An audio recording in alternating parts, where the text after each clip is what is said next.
हरिओम विद्यार्थी मित्रों, आज આપણે ધોરણ 6 વિષય સામાજિક વિજ્ઞાન પાઠ આપણો 8મો ભારતની ભવ્યતા બરાબર એની અંદર આપણે જોઈશું કે ભારત વર્ષની ભવ્યતા કઈ કઈ રીતે ભાઈ આપણે જોઈએ કે બીજા દેશોની સરખામણીમાં છે એ વસ્તુ આપણે જોઈશું। તો એની અંદર પ્રાચીન ભારતની ખેતી છે, ઓજાર છે, સિંચાઈ છે, પ્રાચીન ભારતના ગ્રામીણ જીવન, નગર જીવન, એ બધા જ પોઈન્ટની ચર્ચા આજે આપણે આજના વિડીયોની અંદર કરીશું। ખાસ વિદ્યાર્થી મિત્રો, આપણે જોઈએ છીએ કે ભાઈ આજથી પાષાણ યુગ ચાલતો તો એ સમયની અંદર આપણે જોઈએ કે 8મી સદી સુધી પ્રાચીન ભારતનો ઇતિહાસ આપણને ભાઈ જાણીએ છીએ બરાબર કે ભાઈ પ્રાચીન સમયની અંદર જે નગર રચના હતી, ગ્રામ લોકોનું જીવન હતું બરાબર, એ સમયે એમ કહેવાય કે એના વિશે અધ્યયન વિભિન્ન કાળ સંસ્કૃતિમાંથી આપણે મળે છે બરાબર ને। હવે આ વિશે આપણે જોઈશું કે ભાઈ એ ભારત દેશ છે એ એક શું છે ભાઈ ઉપખંડ છે।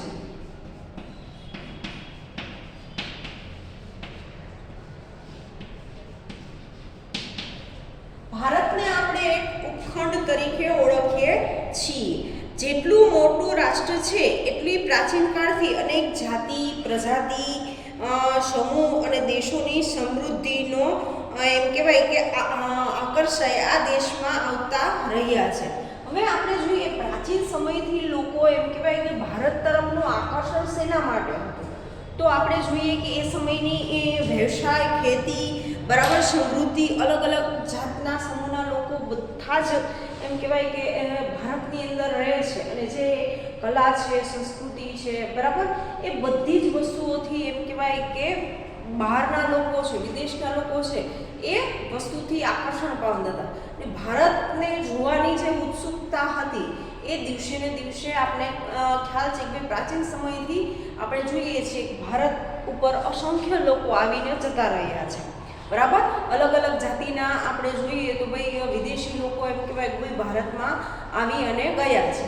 એમાં અંગ્રેજોથી માંડીને આપણે અસંખ્ય ફ્રેન્ચ છે, ઇટાલિયન છે બરાબર, એવા અસંખ્ય લોકો એમ કહીએ કે ભાઈ પોર્ટુગીઝ છે, ફિરંગી છે, એ બધા જ આવીને ભાઈ જોઈ ગયા કોઈ ભારતની અંદર કઈ કઈ રીતે ભાઈ વ્યવસાય છે, ધંધો છે, રોજગાર છે બરાબર, એની ભવ્યતા શું છે, સંસ્કૃતિ શું છે, એ બધી જ વસ્તુ વિશે આપણે જાણીએ છીએ। હવે આપણે પહેલો પોઈન્ટ જોઈશું કે પ્રાચીન ભારતમાં ખેતી કઈ રીતે થતી હતી। હવે આપણે ખબર છે કે ભાઈ જૂના સમયની અંદર એમ કહેવાય કે વર્તમાનમાં તમે ખેતી જુઓ છો બરાબર, હવે એ ખેતી અને પ્રાચીન સમયની ખેતીની અંદર આપણે ભાઈ જમીન આસમાનનો અંતર જોવા મળે બરાબર। એ કઈ રીતે અત્યારે આપણે જોઈએ છીએ કે ભાઈ અદ્યતન ટેકનોલોજીનો ઉપયોગ કરી અને ભાઈ ખેતી કામને બહુ આસાન આપણે બનાવી દીધું છે। જે એમ કહેવાય કે માણસો કામ કરતા હતા એની જગ્યાએ ભાઈ મશીન એ જગ્યા લઈ લીધી છે।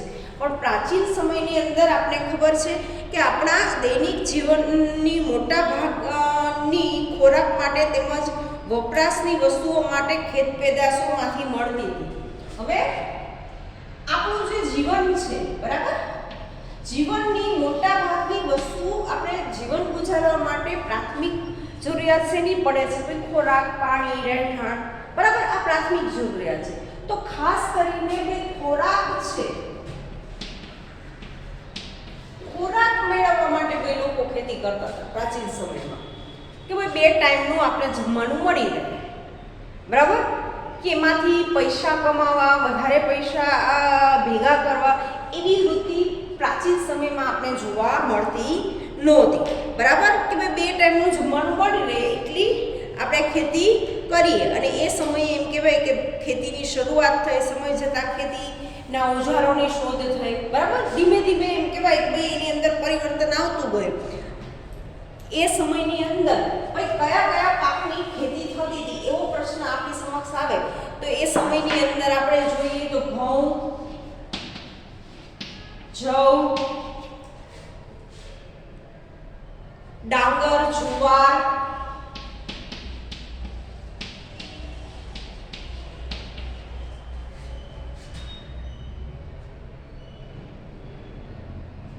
તલ, વટાણા,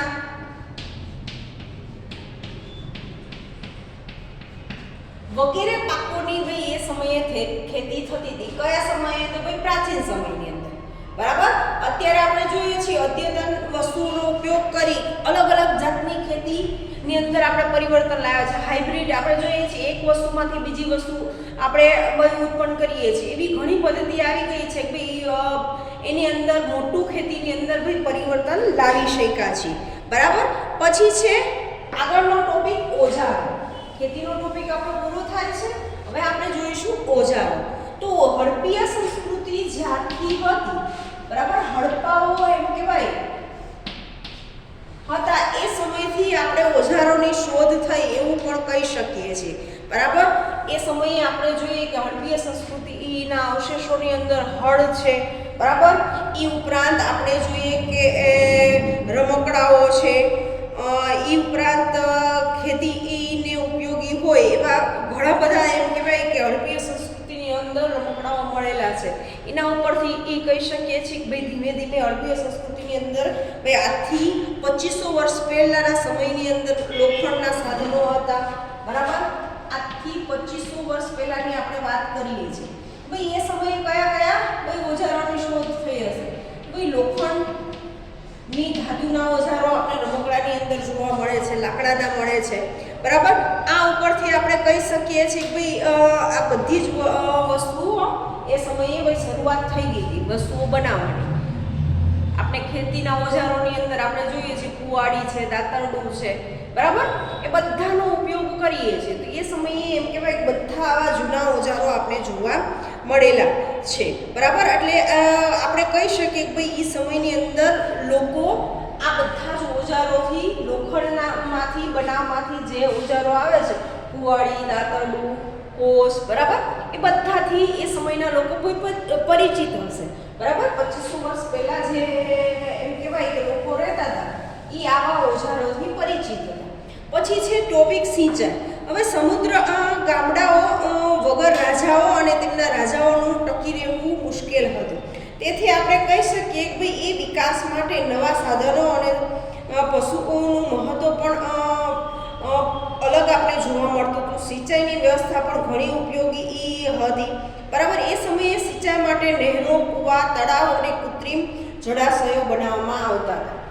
હવે આપણે જોઈએ કે સિંચાઈની સગવડ. સિંચાઈ એટલે કે ભાઈ પાણીની સગવડ માટે આપણે જોઈએ કે રાજા મહારાજો શું કરતા હતા? કૂવા બનાવતા હતા, તળાવ બનાવતા હતા, નહેર બનાવતા હતા. એની પાછળનું રીઝન શું હતું? કે ભાઈ લોકોને પાણી મળી રહે. બરાબર. કે જે વરસાદી પાણી છે એનો સંગ્રહ થાય અને એ આખું વર્ષ આપણે ભાઈ ઉપયોગ કરી શકીએ. બરાબર. એટલા માટે એમ કહેવાય ભાઈ એ સમયે ભાઈ સિંચાઈની વ્યવસ્થાને પણ ભાઈ મહત્વ આપવામાં આવ્યું હતું. શું કામ? ભાઈ પાણી પણ આપણી પ્રાથમિક જરૂરિયાત છે. બરાબર. હવે આપણે આગળનો ટોપિક જોઈએ કે ભાઈ પ્રાચીન ભારતમાં ગ્રામ્ય જીવન કેવું હતું. ગામડાના લોકો કેવું જીવન જીવતા હતા અને નગરમાં રહેનારા લોકો જીવન કેવું જીવતા હતા. હવે આપણે નકશાને યાદ કરીએ તો ભાઈ ઉત્તર ભારત, એની સામે આપણે ખબર જ છે કે ભાઈ ઉત્તર ભારતની સામે દક્ષિણ ભારત આવે. બરાબર. આ રીતે યાદ રાખીશું તો ભાઈ આપણે આખો નકશો યાદ રહી જશે. ઉત્તર ભારતના લોકો છે એ દક્ષિણ ભારતના ગ્રામીણ જીવનમાં આ પ્રમાણે હતું. ઉત્તર ભારતના ગામડામાં વડા ગ્રામ ભોજક કહેવાતા. હવે ઉત્તર ભારતની અંદર જેટલા ગામડા હતા એના વડાને ગ્રામ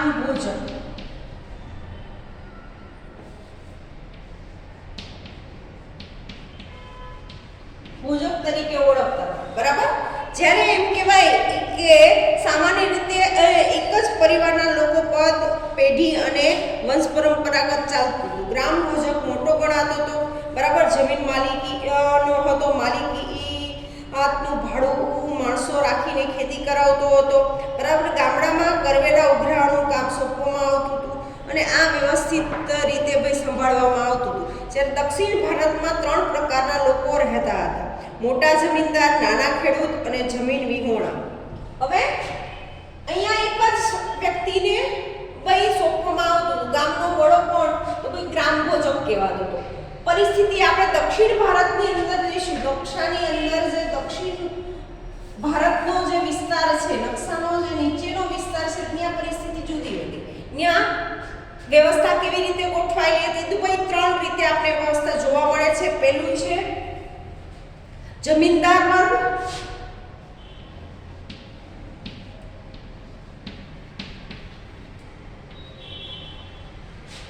બીજું છે નાના ખેડૂતો,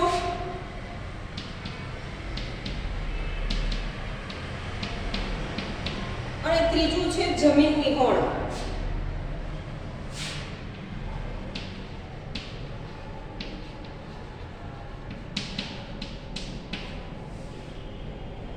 ખેડૂતો, બરાબર. હવે જમીનદાર છે ઈ ભાઈ સૌથી વધારે પૈસાદાર ગણવામાં આવતા હતા. ભાઈ જમીન પોતાની માલિકીની હોય, બીજા માણસોને રાખીને ભાઈ ખેતીનું કામ કરતા હોય, બરાબર. એ લોકોને આપણે જમીનદાર તરીકે એમ કહેવાય કે ભાઈ દક્ષિણ ભારતની અંદર ઓળખાતા. જ્યારે એમ કહેવાય કે એના પછીનું બીજું સ્ટેપ કયું આવે છે? તો ભાઈ નાના ખેડૂતો, બરાબર, કે જમીનદારથી ઓછી જમીન ધરાવતા હોય, બરાબર, પોતાની ખેતીની અંદર જ ભાઈ પોતે જ કામ કરતા હોય અને ભાઈ એમ કહેવાય કે ખેતીનો ઉપજ મેળવતા હોય, એને ભાઈ નાના ખેડૂતો તરીકે એ સમયે ઓળખવામાં આવતા હતા. અને એના પછી આપણે જોઈએ જમીન વિહોણા. વિહોણા એટલે કે જેમની પાસે કોઈ પણ પ્રકારની જમીન નથી, બરાબર, એવા લોકોને આપણે જમીન વિહોણા કહીએ છીએ. અને એ લોકો બીજાની જમીન ઉપર ભાઈ ખેતીનું કામ એમ કે ભાઈ દિવસની મજૂરી પ્રમાણે એ લોકો ભાઈ કામ કરતા હતા. જે લોકો જમીન વિહોણા છે એ રીતે એમ કહેવાય કે દક્ષિણ ભારતની અંદર આખી એ સમયની એ નગર રચના, ગ્રામ્ય જીવન આપણે જોવા મળે છે. પછી આપણે જોઈશું નગર જીવન કેવું હતું, કયા સમયનું? તો કોઈ પ્રાચીન સમયનું, બરાબર. મોટા ભાગના શહેરો 2500 વર્ષ પહેલા મહાજન પદોની રાજધાની હતા. હવે આપણે વાત ક્યારની કરીએ છીએ? કોઈ 2500 વર્ષ પહેલાની આપણે વાત કરીએ છીએ, બરાબર. એ સમયના જે નગરો હતા એને મહાજન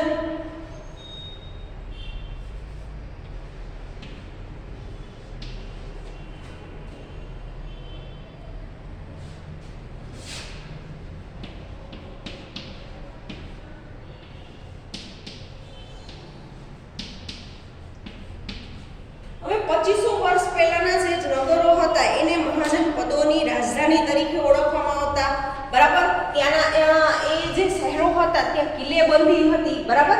કિલ્લેબંધી એટલે કે આખું જે ગામ કે શહેર હોય એને ફરતે દિવાલથી ભાઈ પેક કરી દેવામાં આવતું હતું.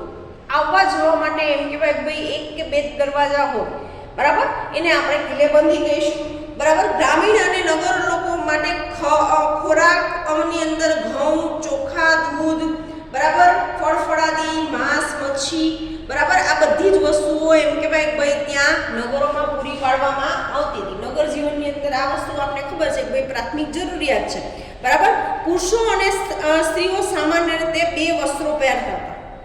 આ સમયની અંદર સ્ત્રીઓ અને પુરુષો એના પહેરવેશની વાત થઈ, બરાબર. આપણે પહેલા ખોરાકની વાત કરી, હવે આપણે કરીએ છીએ કે પહેરવેશ કેવો હતો. તો એ સમયે એમ કહેવાય કે બંને લોકો એમ કહેવાય કે ભાઈ 2 વસ્ત્રો ધારણ કરતા હતા, સ્ત્રી હોય કે પુરુષ, બરાબર. હવે મોટા ભાગના આપણે જોઈએ કે નીવી અને ઉપલા વસ્ત્રને શું કહેવામાં આવતું હતું? ભાઈ નીવી. અને નીચેના ભાગ ઉપર જે વસ્ત્ર પહેરાય છે એને એમ કહેવાય કે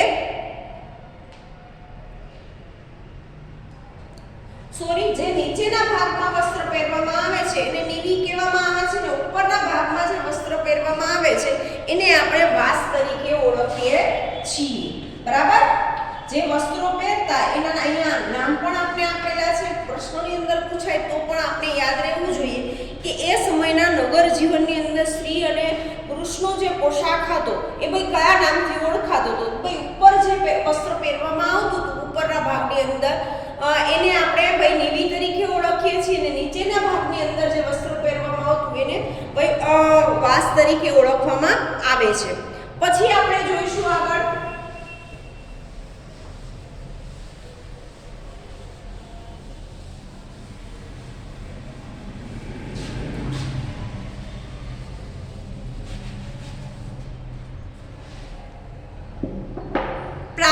ભારતમાં કલા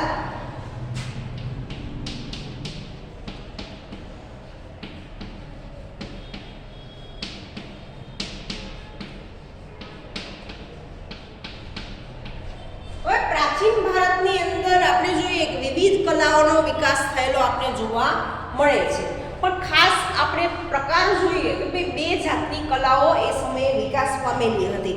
એક છે લલિત કલા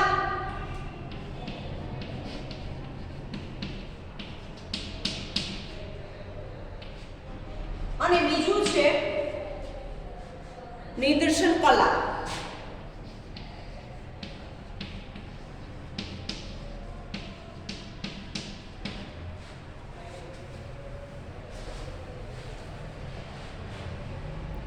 હવે આ કલાની અંદર આપણે જોઈએ, હવે નિદર્શન કલાની અંદર ભાઈ કઈ કઈ વસ્તુઓનો સમાવેશ થાય છે તો ભાઈ સાહિત્ય, સ્થાપત્ય, સંગીત, માટીકામ વગેરેનો સમાવેશ થાય છે. જ્યારે નિદર્શન કલાની અંદર નૃત્ય, નાટક એનો સમાવેશ થાય છે. આ બંને બાબતે વિગતે આપણે જોઈશું.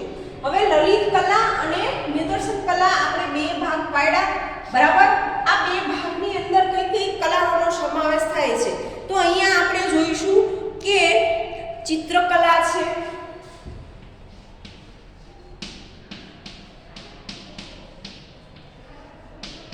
માટીકામ, સાહિત્ય, સ્થાપત્ય,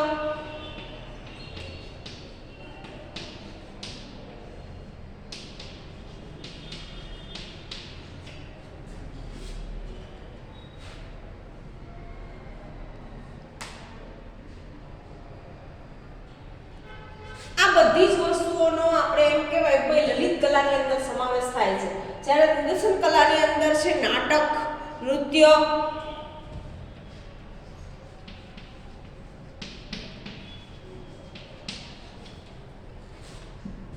બરાબર. આ બે વિભાગ આપણે પાડી શકીએ છીએ. પહેલા આપણે જોઈશું કે ભારતની અંદર ધાર્મિક સાહિત્ય કયા કયા હતા. લલિત કલાની અંદર પહેલો પોઈન્ટ આવે છે ભાઈ ધાર્મિક કલા. હવે ધાર્મિક વસ્તુ આવે એટલે ભાઈ એ સંપ્રદાય સાથે જોડાઈ જાય છે. ભારતની અંદર એમ કહેવાય કે પ્રાચીન સમયની અંદર ઘણા બધા વેદોની રચના થયેલી છે. એમાંથી આપણે મુખ્ય ભાઈ 4 વેદ આપણે ખ્યાલ છે. એ ચારે ચાર વેદને આપણે જોઈએ તો ભાઈ એ વેદના નામ તમને પૂછવામાં આવે તો યજુર્વેદ, ઋગ્વેદ, સામવેદ અને અથર્વવેદ, બરાબર. આ ચારે ચાર વેદની રચના ભાઈ ધાર્મિક સાહિત્યની અંદર એનો સમાવેશ થાય છે અને આ ચારે ચારની રચના પ્રાચીન સમયની અંદર થયેલી આપણે જોવા મળે છે. આ વેદો માટે એમ કહેવાય કે બ્રાહ્મણો અને આરણ્યોની દ્વારા એમ કહેવાય કે રચના થયેલી છે, બરાબર. અને ગોપ્રથ, બ્રાહ્મણ અને ગૃહસ્થ સૌથી અગત્યની ગણાવી શકાય છે. આ સિવાય એમ કહેવાય કે રામાયણ, મહાભારત,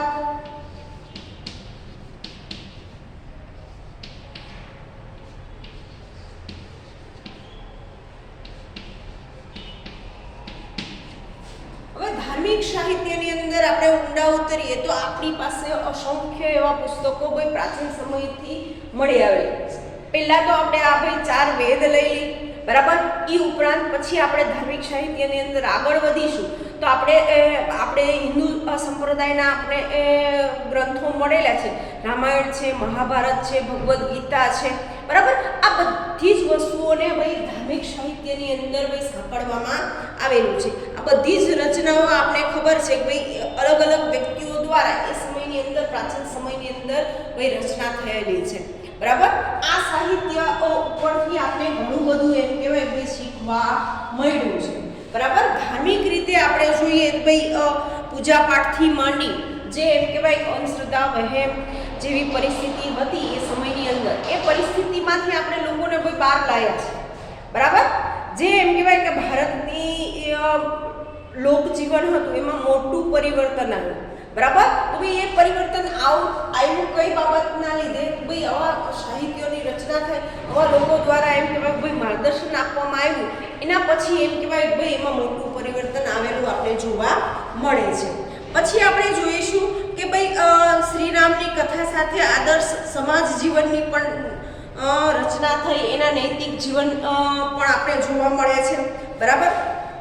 એના ઉપરથી આપણે જોઈએ છીએ કે 108 જેટલા ઉપનિષદો ભારતીય ચિંતનના મહામૂલ્ય ગ્રંથો છે. એ ઉપરાંત આવા ગ્રંથો તો છે, એ ઉપરાંત 108, બરાબર, ખાસ સંખ્યા યાદ રાખજો, એટલા ઉપનિષદો ભારતમાં છે.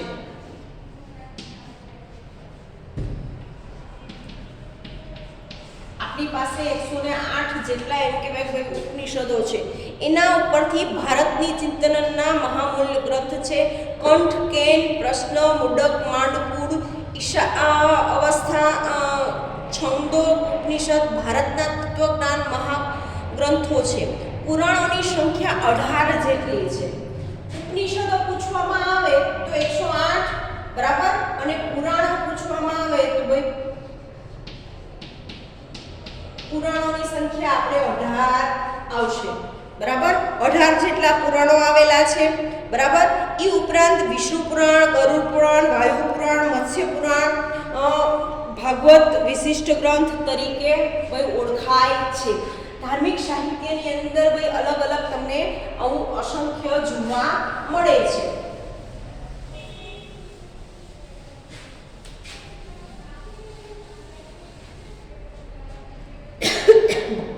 પછી આપણે જોઈએ કે ભાઈ બૌદ્ધ ધર્મ, જૈન ધર્મના મહાન ગ્રંથો પણ આપણે એવું જરૂરી નથી. ભારતની અંદર અલગ અલગ સંપ્રદાયના ઘણા બધા પુસ્તકોની રચના થયેલી આપણે જોવા મળે છે, સાહિત્યની રચના થયેલી જોવા મળે છે. આ આપણે મહાભારત, ભગવદ્ ગીતા, રામાયણ આ બધા જ હિન્દુ સંપ્રદાયના છે, બરાબર. એ જ રીતે બૌદ્ધ સંપ્રદાય, જૈન સંપ્રદાય, એની અંદર પણ તમને અસંખ્ય આવા એમ કહેવાય ભાઈ નામી ગ્રંથો જોવા મળશે, જેની અંદર આપણે બૌદ્ધ સંપ્રદાયની અંદર એ સમયની અંદર સમાજ જીવન ની અંદર આપણે ત્રિપિટક, બૌદ્ધ ત્રિપિટક ગ્રંથને આપણે ભૂલી શકતા નથી, બરાબર.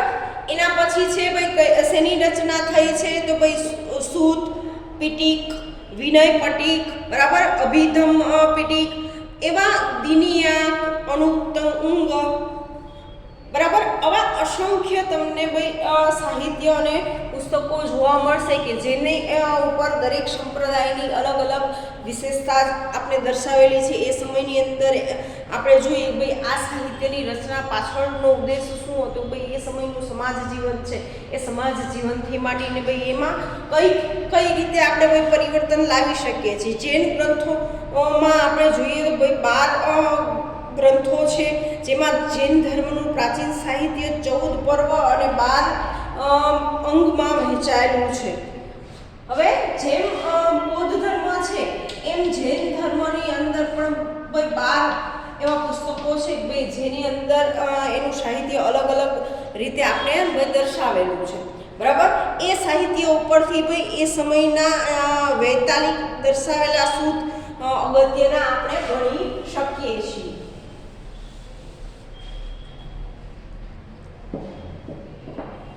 હવે તમે જુઓ કે ભાઈ પ્રાચીન સમયની અંદર આ બધા જ ગ્રંથોની રચના થઈ. એ સમયે આવા અસંખ્ય લોકો હતા જેને એમ કહેવાય ભાઈ સાહિત્ય, કલા, એક ક્ષેત્રે એમ કહેવાય કે એવી રુચિ હતી કે એની પાછળ એમ કહેવાય પોતાનું આખું જીવન ભાઈ પસાર કરી કાઢ્યું, બરાબર.